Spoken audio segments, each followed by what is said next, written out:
मुझे कंप्यूटर के पार्ट्स के बारे में जानना चाहिए। या कभी आप स्टूडेंट हो, स्टूडेंट लाइफ में कभी आपने सोचा होगा कि कंप्यूटर के पार्ट्स हमें जानना चाहिए कि असल में इसके काम क्या है। अगर कंप्यूटर के पार्ट्स के बारे में आपको पता है तो आप यहाँ पे वीडियो छोड़ सकते हो। ये वीडियो बेसिक जानकारी के लिए है, उन लोगों के लिए जिनको कंप्यूटर के अंदर क्या क्या लगते हैं उनके बारे में कुछ भी नहीं पता और जानने की बहुत ज़्यादा क्यूरियोसिटी है। इस वीडियो के ज़रिए से आपको मैं समझाने की कोशिश करूँगा कि इस पार्ट्स के नाम क्या है और इसके काम क्या हैं। ऐसे बहुत सारे टर्म्स आपने सुने होंगे जैसे कि motherboard, power supply, SMPS, hard disk, RAM, CPU, processor.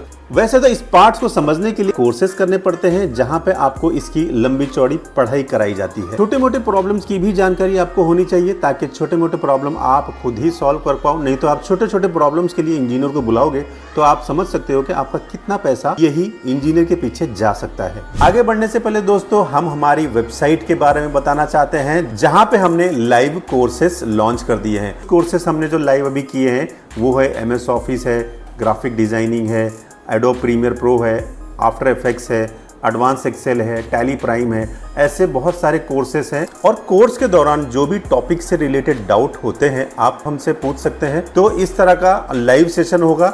ये रिकॉर्डेड कोर्सेस नहीं है, ये आपको लाइव सीखने को मिलेगा।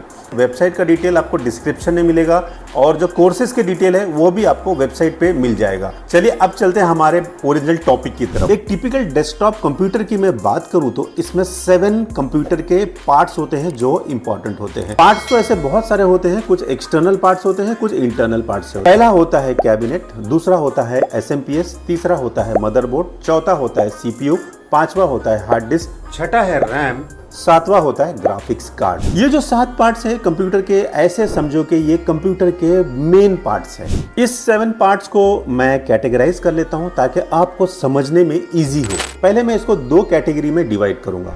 एक तो है सिंपल कैटेगरी और एक है कॉम्प्लेक्स कैटेगरी। ठीक है, स्टार्ट करते हैं सिंपल से। सिंपल में सबसे पहले मैं रखता हूं सिंपल पार्ट जो है कैबिनेट। कैबिनेट एक ऐसा यूनिट है जहां पे हम सारे के सारे पार्ट्स को फिक्स करते हैं और वो उसके बाद ऑपरेट होना शुरू हो जाए। कैबिनेट में कुछ प्लास्टिक के कैबिनेट कभी आते हैं, कभी मेटल के आते हैं। दोनों के दोनों ऑप्शन में यानी कि प्लास्टिक में या मेटल में दोनों में होल स्लॉट्स वगैरह बने होते हैं जहां पे एयर का फ्लो होता रहे।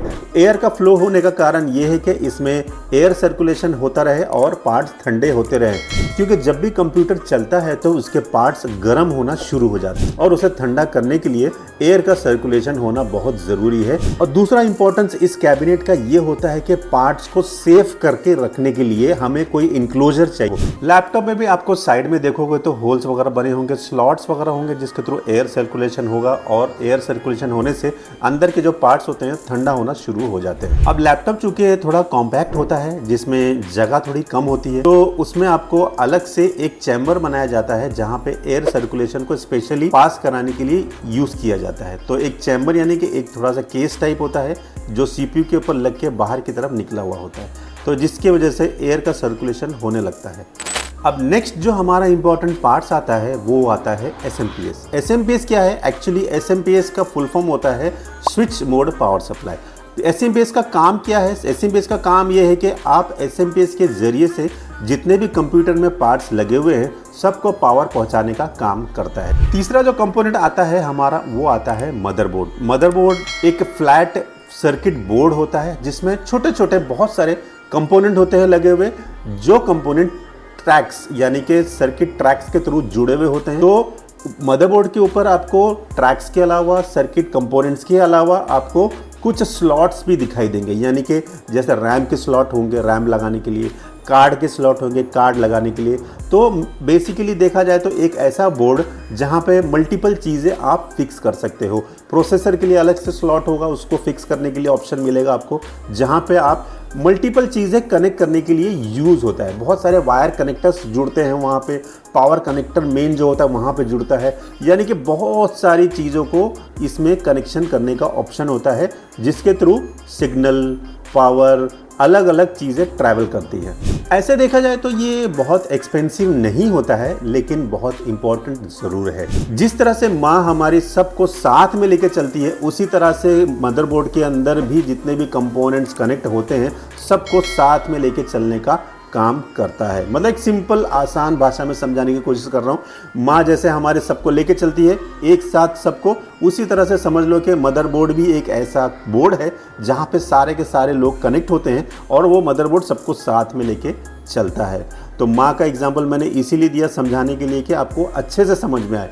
आई होप समझ में आ रहा होगा। तो ये थे मेरे 3 सिंपल कंपोनेंट। अब हम चलते हैं हमारे कॉम्प्लेक्स वाले कैटेगरी में। अब ये जो 4 कंपोनेंट है इसको मैं थोड़ा सा डिवाइड कर देता हूँ और इसको कैटेगराइज कर देता हूँ ताकि आपको समझने में ईजी हो। सबसे पहले समझते हैं CPU क्या होता है और इसका असल में काम क्या है। चलिए थोड़ा सा डीप जाते हैं, CPU को समझते हैं। CPU एक हार्डवेयर डिवाइस है जो मदरबोर्ड के ऊपर फिक्स होता है। CPU का टर्म जो एक्चुअली CPU है उसको सेंट्रल प्रोसेसिंग यूनिट कहा जाता है।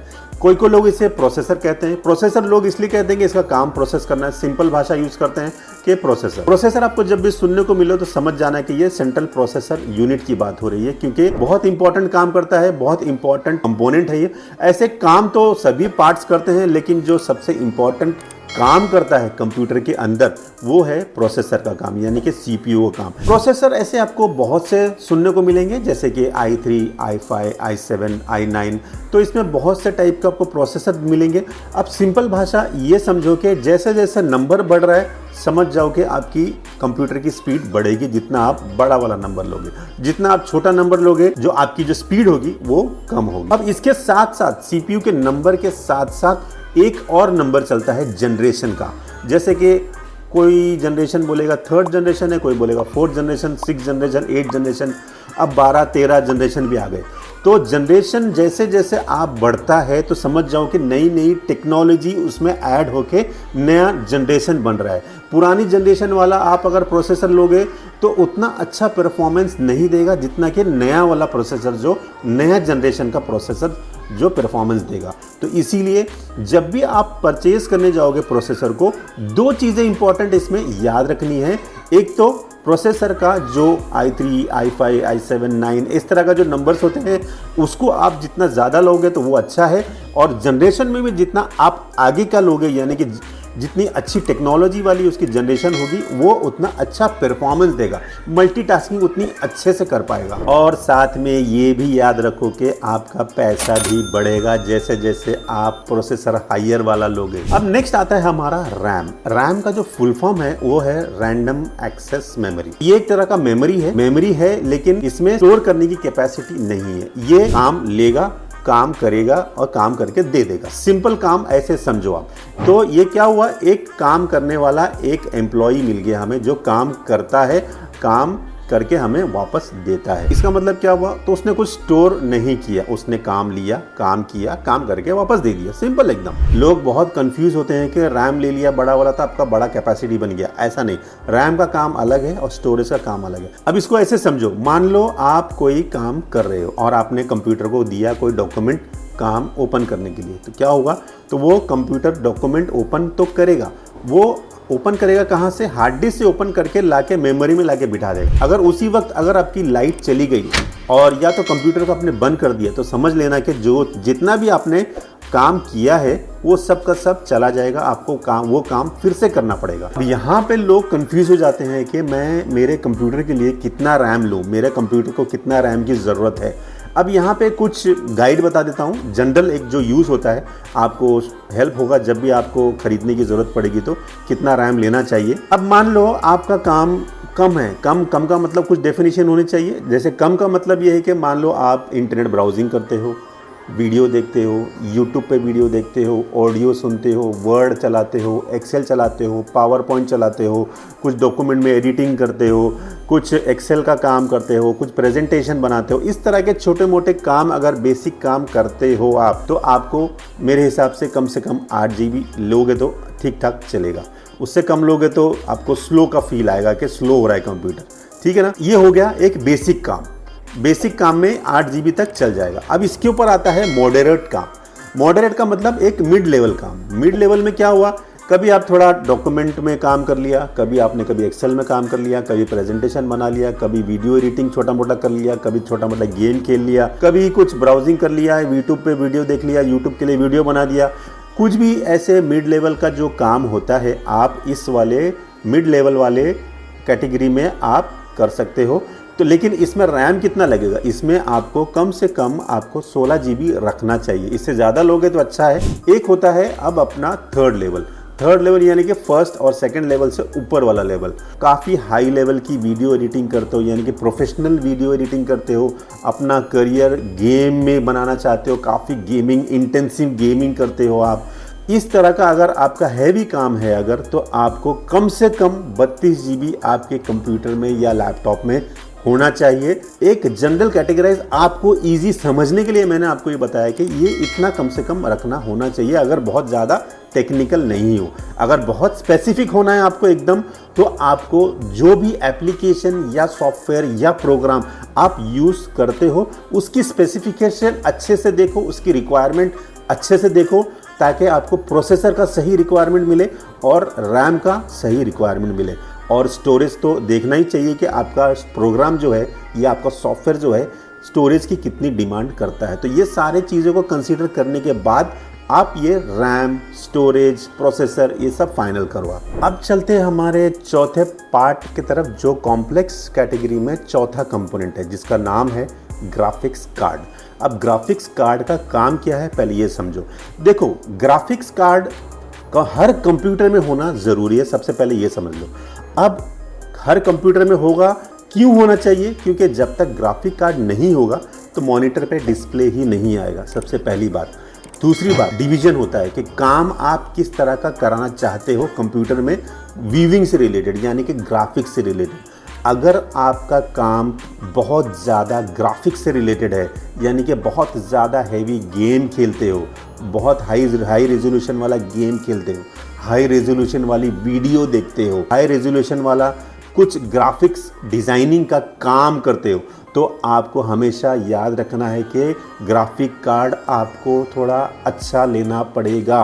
आप अगर छोटा वाला ग्राफिक कार्ड लोगे और यानी कि सस्ता वाला ग्राफिक कार्ड लोगे या कम क्वालिटी वाला ग्राफिक कार्ड लोगे तो होगा क्या? देखो, अब वैसा कार्ड लेने से मान लो आप गेम खेलना चालू किया तो क्या होगा, गेम अटकने लगेगा। तो कभी देखा आपने, गेम अटकता है, चलते चलते रुकता है, पॉज होता है फिर चलता है, पॉज होता है फिर चलता है। तो क्या होगा, क्यों हो रहा है इसे? वो इसलिए हो रहा है कि आपका ज़्यादातर मैक्सिमम चांसेस ग्राफिक कार्ड से रिलेटेड हो सकता है, क्योंकि ग्राफिक कार्ड का ही मेन काम होता है कि आपके ग्राफिक्स को प्रोसेस करे। ग्राफिक कार्ड का काम है कि चाहे आप गेम खेल रहे हो या वीडियो देख रहे हो हाई रेजोल्यूशन वाली, तो आपको ग्राफिक कार्ड अच्छा होना चाहिए। आई होप आपको ये समझ में आ गया होगा कि कंप्यूटर के पार्ट्स कौन से होते हैं, कौन से ज़रूरी है, क्या क्या इसके इंपॉर्टेंट काम है। अगर आपको ये वीडियो अच्छा लगा, थोड़ा सा भी इन्फॉर्मेशन आपके काम का लगा, तो एक लाइक ज़रूर दीजिएगा और हमारे चैनल पर पहली बार आए हो तो चैनल को सब्सक्राइब ज़रूर कर लीजिए। Thank you.